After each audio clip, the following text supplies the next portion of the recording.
Memphis, Tennessee. Summer of 1857. The air hung thick with humidity and something far worse. The smell of sweat, fear, and commerce mixed together in the auction house on Adams Street. Over 300 people crowded into a space built for half that number. Plantation owners. Speculators. Wealthy merchants. They came from as far as New Orleans and Charleston, drawn by whispers of something extraordinary. The auctioneer's voice cut through the murmur of the crowd. "Gentlemen, what you are about to witness has never occurred in the history of this trade." He paused, letting the weight of those words settle. "I have been in this business for 23 years. I have sold over 4,000 souls. But I have never seen anything like what stands before you today." The curtain pulled back. Complete silence fell over the room. Not a cough. Not a whisper. Just the sound of 300 men holding their breath at once. On the platform stood a young man, perhaps 20 years old, shackled at the wrists and ankles. His presence stopped time itself. The bidding opened at $1,000.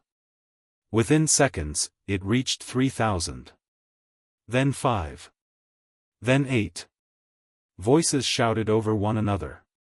Men stood on chairs to be seen. The price climbed higher than anything recorded in Memphis history. Higher than the finest carriage horses. Higher than entire plots of prime cotton land. The frenzy continued for 17 minutes. When the gavel finally struck, the sum paid would equal what most working families earned in 15 years. But the story of what happened that day reaches far deeper than money. It touches something that history has tried to bury. Something that reveals the absolute depths of human cruelty when one person holds complete power over another. And at the center of it all stands a mystery that has never been solved. Who was this young man? Where did he come from? And what darkness awaited him after that gavel fell? The records from that auction still exist. Yellowed pages locked away in archives, written in the careful script of men who saw nothing wrong with what they documented. The bill of sale. The auction house ledger. Newspaper accounts from 3 different cities. They all confirm the same impossible facts. But they answer almost nothing about the person at the center of this transaction. His name appears in some documents. In others, he remains nameless, reduced to a single word that appeared again and again in those records: magnificent. The buyer's identity was recorded, then mysteriously erased from public documents within a year. The price paid broke every precedent. And what happened after remains one of the most disturbing unsolved questions in the documented history of American slavery. This is not a story with easy answers. It is not a story that ends with justice or redemption. It is a story about what happened when human beauty became a commodity in the most evil economic system ever created on American soil.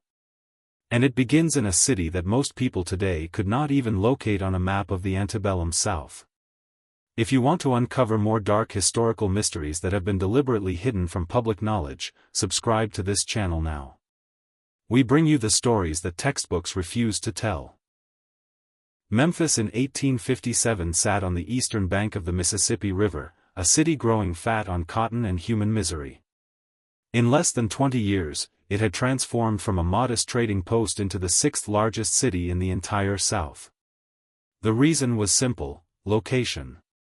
Every bale of cotton floating down from the plantations of northern Mississippi and western Tennessee passed through Memphis.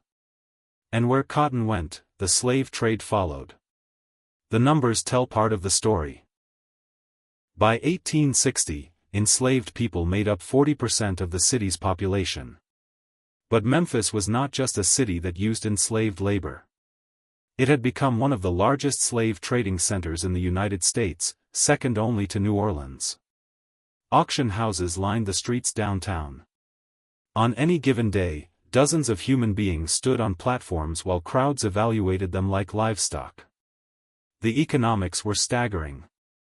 A healthy field hand sold for an average of $1,200. A skilled craftsman could bring $2,000.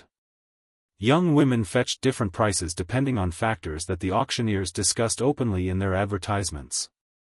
The language they used appears in court records and newspapers of the time, preserved in archives that scholars still struggle to read without feeling physically ill. But there existed another category, rarely discussed in public but well known among the wealthiest buyers. The trade called them fancy goods. Young men and women purchased not for labor but for reasons that the historical record documents in cold, bureaucratic detail. These transactions occurred in private rooms, away from the main auction floor. The prices paid existed in a completely different realm. And the fate of those purchased remains one of the darkest chapters in a system built entirely on darkness. The auction house on Adams Street specialized in this particular market. Its owner, a man named Nathan Bedford Foster, advertised discreetly in newspapers across the South. His client list included some of the wealthiest plantation owners in 5 states. He guaranteed quality and discretion. He kept meticulous records. And on that summer day in 1857, he orchestrated the sale that would become legend in the underground networks of the slave trade. The young man brought to auction that day arrived in Memphis 3 weeks earlier. The transport records show he came upriver from New Orleans on a steamboat called the Sultana. But the New Orleans auction houses have no record of his sale there. The Charleston slave markets have no documentation of his origin. Savannah's archives contain nothing. It was as if he materialized from nowhere, his past deliberately erased. What we do know comes from the physical description recorded in Foster's ledger. Height, 5 feet 11 inches, unusually tall for that era. Age, estimated between 19 and 22 years. Skills, listed as educated, speaks 3 languages, trained in music. That last detail stands out. Enslaved people were rarely educated. Teaching them to read was illegal in most southern states. Yet here was documentation of someone who not only read but spoke multiple languages and possessed formal training in the arts. The description continues for another full page. Details about physical appearance written in language that makes modern readers recoil. But buried in those disturbing descriptions lies evidence of something else. This was not someone born into slavery in the American South. The linguistic abilities, the education, the physical characteristics noted in the record all point to a different origin. Some historians believe he may have been from the Caribbean. Others suggest West Africa, possibly from one of the coastal regions where European traders maintained education missions. A few researchers have proposed he might have been a free person of color, kidnapped and forced into slavery through fraud. But every theory runs into the same wall, the complete absence of any record before that steamboat arrived in Memphis. Someone went to extraordinary lengths to erase this person's history. And that erasure itself tells us something about what was planned for him. The auction took place on July 14, 1857. A Tuesday. The advertisement had run in newspapers for 10 days prior, using language coded enough to avoid offense but clear enough that the intended audience understood exactly what was being offered. Over 50 buyers attended in person.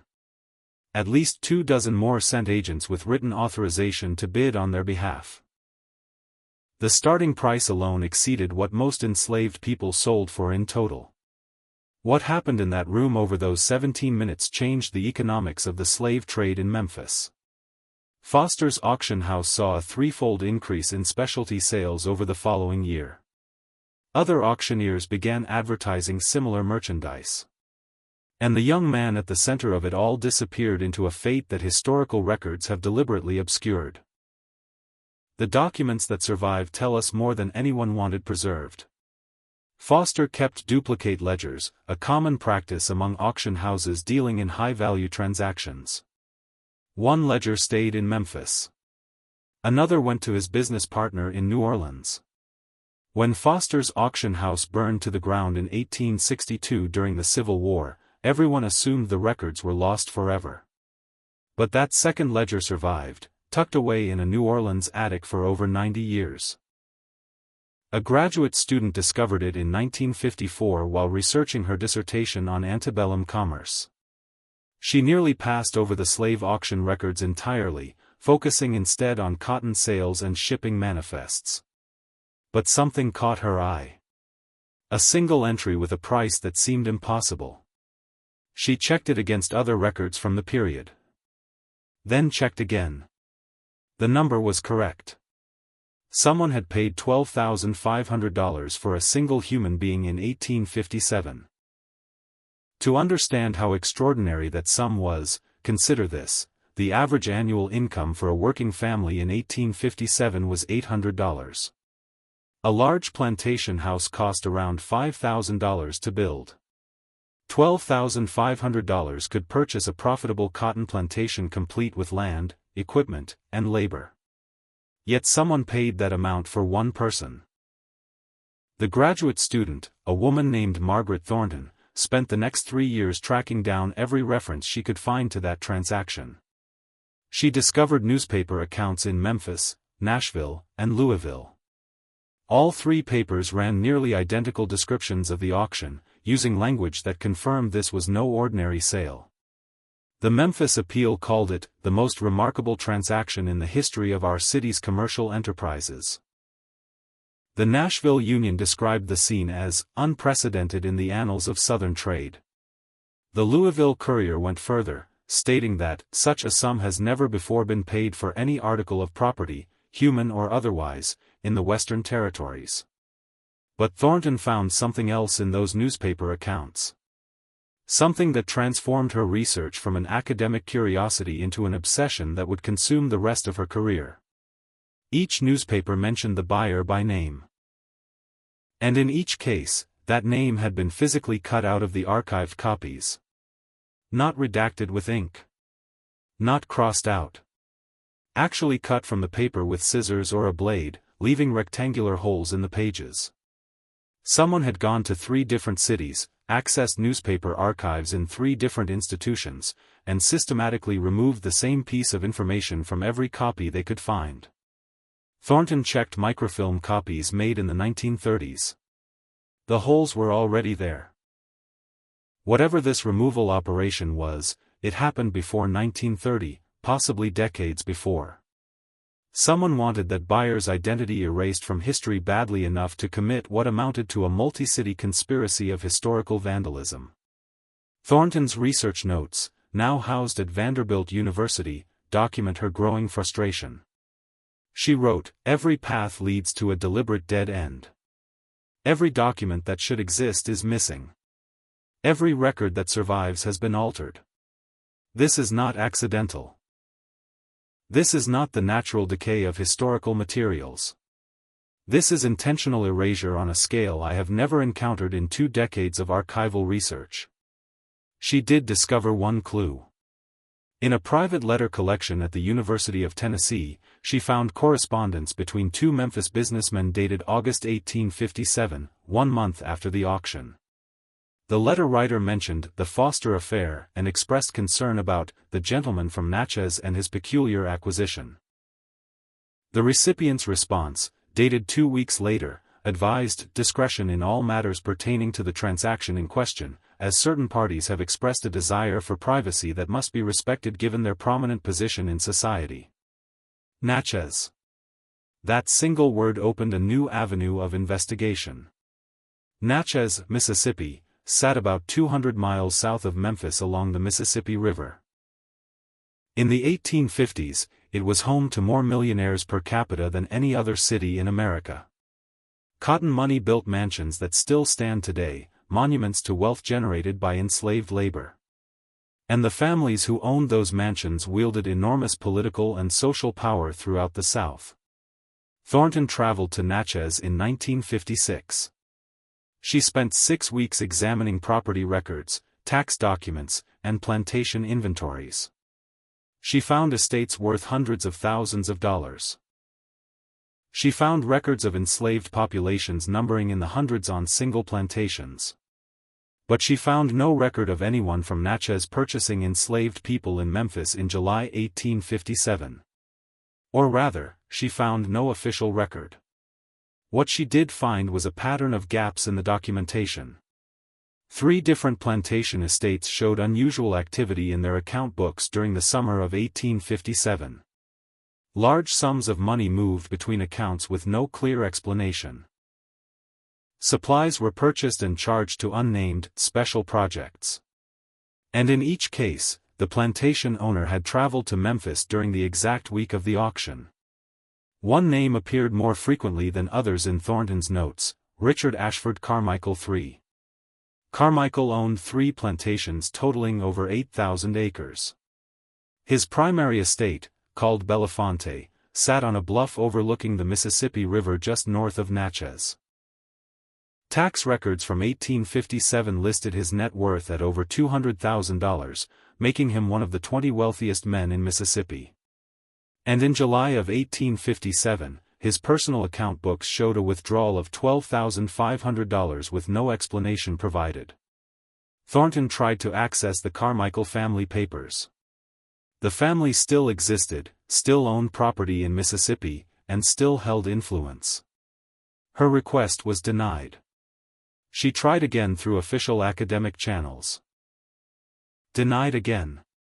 She reached out to a distant Carmichael relative who had married into a family she knew. That relative stopped returning her calls after the first conversation about the research. She finally got her answer in 1958 when a lawyer contacted her at her university office. The letter was polite but firm. The Carmichael family had become aware of her research. They wanted it stopped. They provided no explanation beyond stating that certain historical matters are best left undisturbed in the interest of family privacy. The letter concluded with a thinly veiled threat: continued inquiry into these matters may result in legal action for harassment and defamation. Thornton backed off, but she did not stop entirely. She simply became more careful. She stopped using the Carmichael name in her notes. She conducted research through intermediaries. And she discovered something that explained the family's reaction. In 1859, 2 years after the Memphis auction, Richard Carmichael's wife filed for legal separation, an almost unheard of action for a woman of her social standing in that era.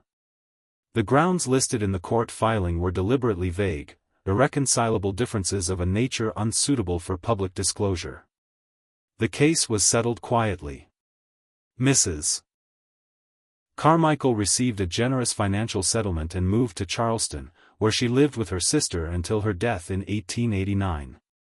The legal documents from that separation still exist in the Mississippi State Archives, though they were misfiled for decades under an incorrect name. Thornton found them in 1961, and what she read there confirmed her worst suspicions about what happened after that auction in Memphis. The separation agreement included a clause requiring Richard Carmichael to remove from the Belafonte property any and all persons whose presence Mrs. Carmichael finds objectionable, including but not limited to the individual acquired in Memphis, Tennessee, in July of 1857. So the person purchased at that auction had been taken to Belafonte. He had lived there for at least 2 years. And his presence had been disturbing enough that a wealthy Southern woman was willing to destroy her social standing by legally separating from her husband. In an era when women had almost no legal rights and divorce was socially impossible, she chose to leave rather than remain in the same house as whatever was happening there. But what exactly was happening? The historical record goes silent on that question. Thornton searched for any mention of the young man after 1859. She found nothing. No sale record. No death certificate. No mention in any document related to Carmichael or his properties. It was as if he had simply vanished. She expanded her search to look for similar cases. Other instances of someone purchased at extraordinary prices and then disappearing from all documentation. She found 3 more cases between 1852 and 1860. Each involved a young man or woman described in auction records with language emphasizing physical appearance. Each sold for prices far exceeding normal market values. And each disappeared from historical documentation within 2 to 3 years of purchase. One case in particular caught her attention. In 1855, a young woman was sold at auction in Savannah, Georgia, for $9,000. The buyer was a wealthy rice plantation owner named Thomas Middleton. 2 years later, Middleton's adult daughter wrote a letter to her cousin describing a terrible situation at father's estate that mother refuses to discuss but that has caused her great distress. The daughter mentioned that her mother had taken to locking her bedroom door at night and had insisted that all the female house servants sleep in the main house rather than the separate quarters. 6 months after that letter, the young woman purchased in Savannah died. The death certificate listed the cause as melancholia and self-inflicted harm. Thornton interviewed the few remaining descendants of enslaved people from these plantations that she could locate. Most were elderly by the 1960s, sharing stories passed down through their families. One woman in Louisiana told her about the beautiful ones that plantation owners sometimes purchased. They were kept separate, the woman said. The field hands barely saw them. They lived in the main house, but not as regular house servants. My grandmother said they were prisoners in fancy rooms. She said some of them went mad. Others just faded away.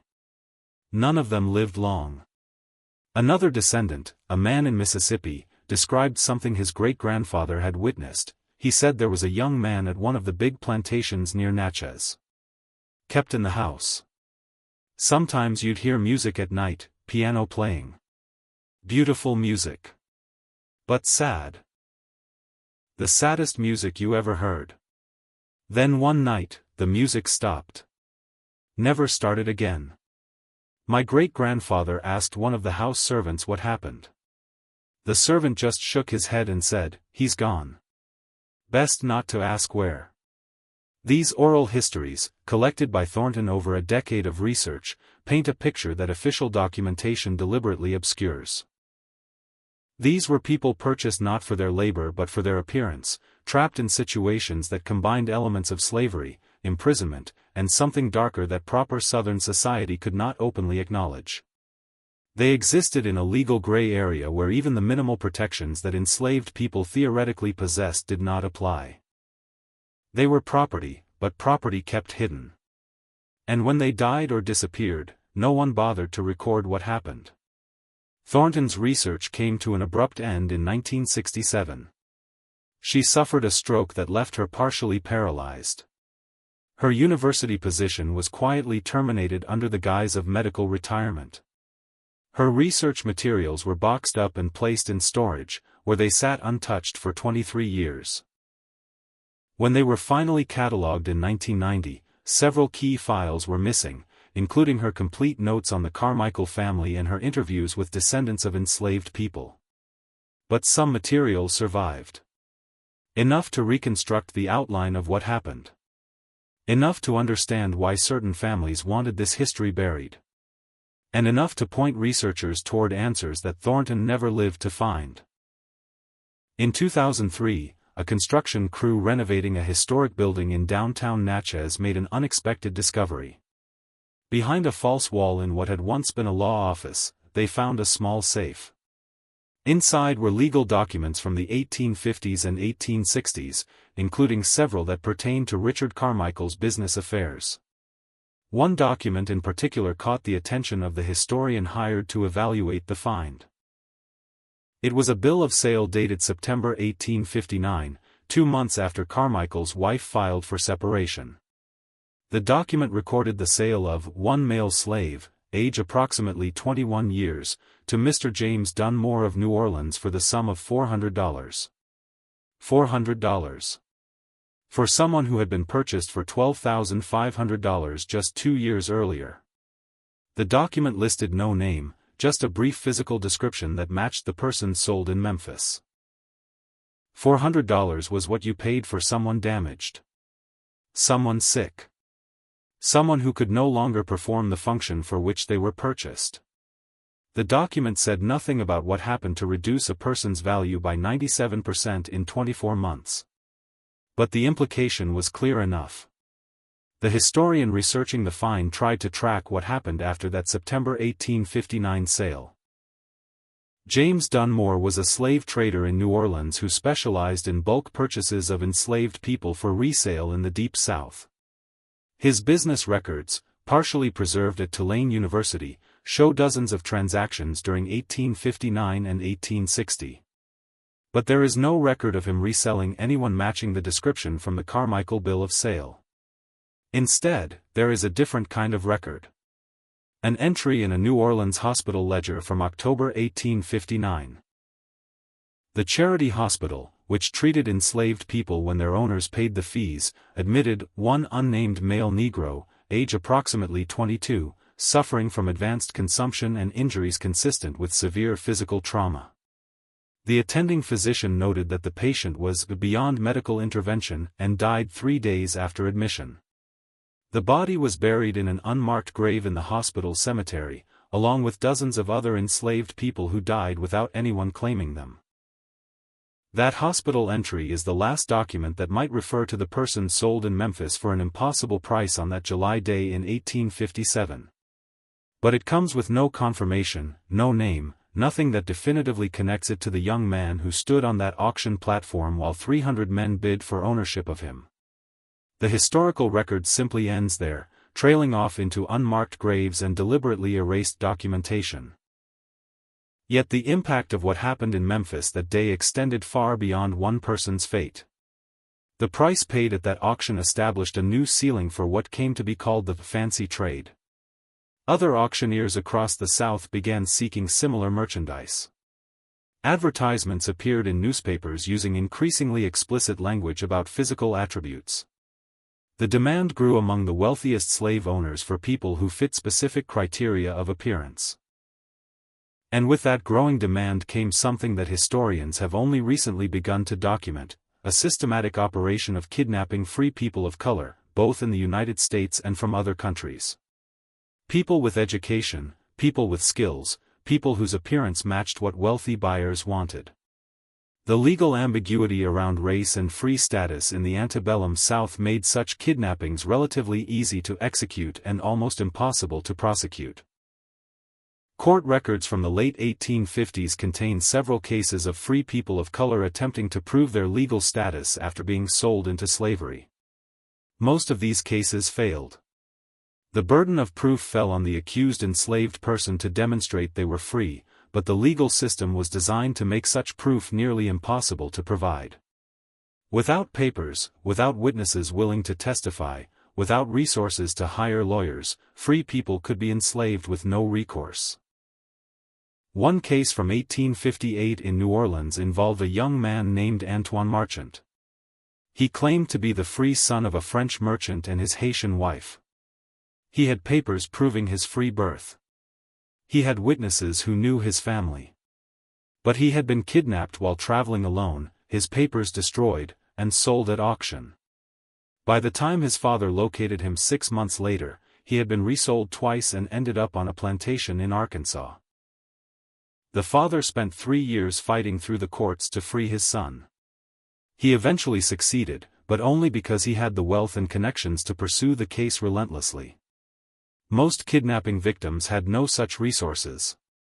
How many people like Antoine Marchant were never found? How many were kidnapped and disappeared into slavery with no one able to help them? The historical record cannot answer that question because the system was designed to erase those stories. But the scattered evidence that does exist suggests the number was not small. The person sold in Memphis might have been one of these kidnapping victims. The education, the linguistic abilities, the lack of any record before his arrival in Memphis, all point towards someone who did not grow up enslaved in the American South. Someone who was taken, deliberately stripped of his history, and sold to the highest bidder. But without a name, without documentation of his life before that auction, we are left with questions that may never be answered. What we do know is this: someone stood on a platform in Memphis in 1857, shackled and displayed like merchandise, while men who saw nothing wrong with the transaction bid enormous sums for ownership of him. That person possessed qualities that made him extraordinarily valuable in one of the most evil markets ever created. And within 2 years, those same qualities had been destroyed so thoroughly that his value collapsed to almost nothing. The violence implied in that collapse is something the historical record refuses to state directly. The proper language of property records and legal documents hides what actually happened. But when someone goes from being worth $12,000 to $400 in 24 months, and ends up dying alone in a charity hospital, the intervening events can be inferred even when they are not documented. This is what the fancy trade meant in practice. Not the euphemistic language of auction advertisements. Not the careful wording of business transactions. But human beings trapped in situations that destroyed them physically and mentally, kept hidden from public view, and discarded when they no longer served their purpose. The wealth of families like the Carmichaels was built partly on cotton and partly on horrors that those families still refuse to acknowledge. The city of Memphis today has no historical marker commemorating what happened in that auction house on Adams Street. The building itself was demolished in 1889. The site is now a parking lot for a modern office building. No plaque explains what took place there. No memorial acknowledges the hundreds of people sold on those premises. The city's official historical sites focus on music, commerce, and Civil War battles. The slave trade that made Memphis wealthy receives barely a mention. But the records exist, scattered across archives in a dozen states. The numbers exist in ledgers and tax documents. The evidence exists in legal filings and property inventories. And the stories exist in the oral histories of descendants who have carried this knowledge through generations, even when official history tried to erase it. In recent years, efforts have begun to document this hidden history more thoroughly. Researchers are using new technologies to recover information from damaged documents. They are collecting oral histories before the last generation with direct family connections to enslaved ancestors passes away. They are piecing together the networks of buyers, sellers, and traders who operated what was essentially an interstate trafficking operation in human beings. One researcher, a professor at the University of Memphis, has spent the last decade creating a database of every documented slave sale in Memphis between 1840 and 1865. The database includes over 12,000 individual transactions. Of those, she has identified approximately 200 that fit the pattern of the fancy trade: unusually high prices, descriptions emphasizing physical appearance, buyers from outside Memphis, and subsequent disappearance from documentation. 200 people in one city over 25 years. That is 200 human beings purchased for purposes that proper society could not openly acknowledge, trapped in situations that left no official record, and erased from history when they died or were discarded. And Memphis was just one city. New Orleans, Charleston, Richmond, Savannah, Mobile, all had similar trades operating on similar scales.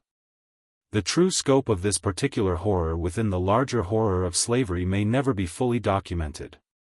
Too much was deliberately hidden. Too many records were destroyed. Too many powerful families have worked to keep this history buried. But the evidence that remains is enough to understand the basic truth: the institution of slavery was not just about labor economics and agricultural production. It was about absolute power wielded without restraint, including power exercised in ways that defy human dignity to even describe. The young man sold in Memphis in 1857 was one person caught in this system. We do not know his real name. We do not know where he was born or how he grew up. We do not know what languages he spoke or what music he played. We do not know what he thought about or hoped for or dreamed of becoming. All of that was taken from him before he ever reached that auction platform. What we do know is that he existed. The documents prove that much. And his existence matters not because his story was unique, but precisely because it was not. For every case that left enough documentation for researchers to find, how many others left nothing at all? For every person whose sale price was high enough to be remarkable, how many were sold for ordinary prices into similar fates? For every wealthy buyer whose name appears in records, even if later redacted, how many others left no paper trail whatsoever? These questions push against the limits of what historical research can recover. But pushing against those limits is how we prevent this history from being completely erased. Every document found, every oral history collected, every pattern identified in the scattered evidence helps reconstruct what powerful people have tried to hide. The Memphis auction of 1857 matters because it gives us a glimpse into a world that was deliberately kept hidden even while it was happening. It matters because the same forces that created that world, the reduction of human beings to property, the assignment of value based on appearance, the exercise of power without accountability, those forces did not disappear when slavery ended. They evolved. They adapted. They found new forms. And that brings us to perhaps the most disturbing aspect of this entire story. The fancy trade did not invent the objectification of human beings based on appearance. It simply took practices that existed throughout society and pushed them to their most extreme conclusion within a legal framework that made such extremes possible. When we recoil from the documents describing that auction, we are recoiling not just from a historical evil but from the logical endpoint of attitudes that persisted long after slavery was abolished. The families who participated in this trade went on to become pillars of Southern society. Their descendants hold positions of influence today. The wealth accumulated through slavery, including through the fancy trade, passed down through generations. It built universities that still bear the family names. It endowed museums and hospitals. It funded political campaigns. And in many cases, those families have never acknowledged the source of that wealth. Richard Carmichael's descendants still own property in Mississippi. The family foundation funds scholarships at several universities. The Carmichael name appears on buildings and in society pages. But there is no family recognition of what Richard Carmichael did in 1857, no acknowledgement of the person he purchased and what happened to that person at Belafonte Plantation. This is not unique to the Carmichael family. Across the South, families with direct ties to the slave trade, including its darkest aspects, have maintained their wealth and influence while burying their history. They have used legal threats to silence researchers. They have restricted access to family papers. They have controlled local historical narratives to emphasize their ancestors' supposed gentility while omitting the violence that made their lifestyle possible. Breaking through this wall of silence requires persistence and courage. It requires researchers willing to face legal threats and social pressure. It requires institutions willing to support that research even when wealthy donors object. And it requires a public willing to confront uncomfortable truths about how wealth was accumulated and how it continues to shape society today. The story of the Memphis auction is ultimately not just about what happened in 1857. It is about what we choose to remember and what we choose to forget. It is about whose stories get preserved and whose get erased. It is about whether we have the courage to face the full truth of our history, even when that truth is deeply disturbing. That young man who stood on the auction platform deserves to be remembered. Not as a curiosity. Not as a statistic. But as a human being who existed, who suffered, and who was destroyed by a system that treated people as property. We may never know his name. We may never know where he came from or what he dreamed of. But we can refuse to let his story be completely erased. Every time someone researches this history, every time someone pushes back against efforts to bury it, every time someone insists that these stories matter, we take a small step toward ensuring that what happened in Memphis in 1857 is not forgotten. We take a small step toward holding accountable the systems and families that profited from such evil. And we take a small step toward ensuring that the forces that made that evil possible are recognized when they appear in new forms. The documents sit in archives, waiting for researchers to find them. The oral histories exist in families, waiting to be collected before the last generation passes. The patterns exist in scattered records, waiting for someone to piece them together. And the truth exists, however buried, however obscured, waiting for us to have the courage to look at it directly. That is what makes this story important. Not because it has a resolution or a happy ending. It does not. Not because justice was ever served. It was not. but because it reveals something essential about the nature of slavery and about human cruelty when given absolute power. And because it shows us that the fight to preserve historical truth against powerful forces that want it buried is never finished. The young man sold in Memphis in 1857 for an impossible price, who died alone in a New Orleans charity hospital, who was buried in an unmarked grave, whose name we may never know, he was real. He lived. He suffered. And his story, incomplete as it is, deserves to be told. Not to satisfy morbid curiosity. Not to shame descendants who bear no personal responsibility for their ancestors' actions. But to ensure that we remember what happened when human beings became property, when beauty became a curse, and when wealth and power operated without moral restraint. That is the impossible mystery at the heart of this story. Not what happened, we know enough about what happened. The mystery is how it was allowed to happen. How an entire society participated in or tolerated a system that enabled such horrors.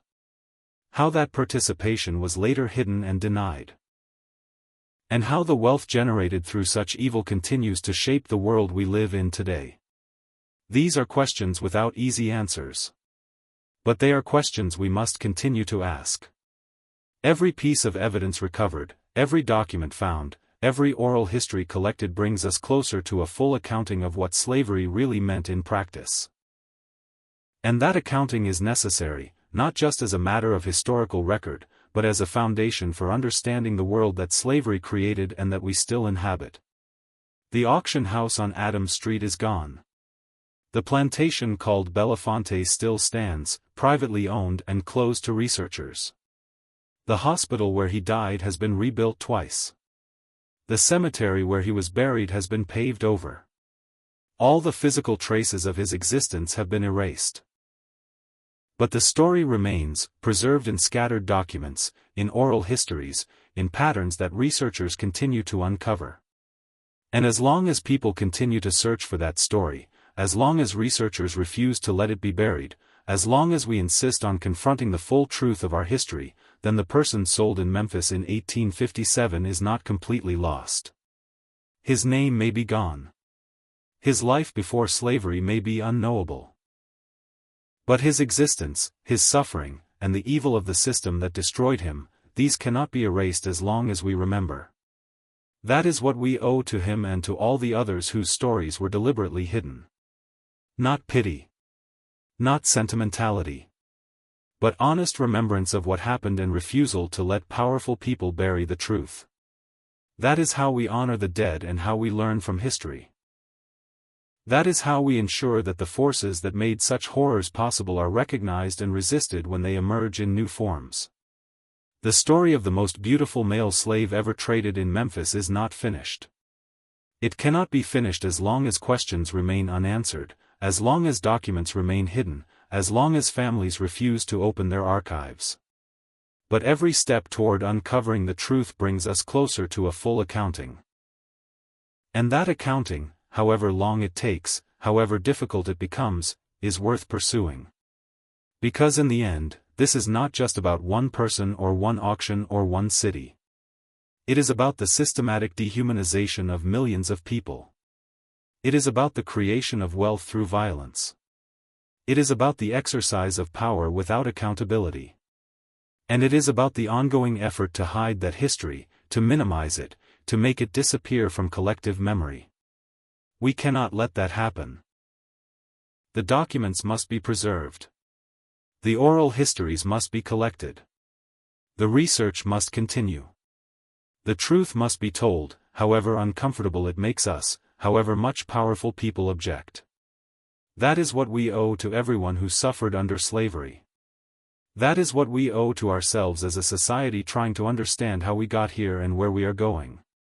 The young man who stood on that auction platform in Memphis deserves at least that much. Remembrance. Truth. And the refusal to let his story be completely erased from history. If this documentary has opened your eyes to the deliberately hidden histories that shaped our world, subscribe to this channel.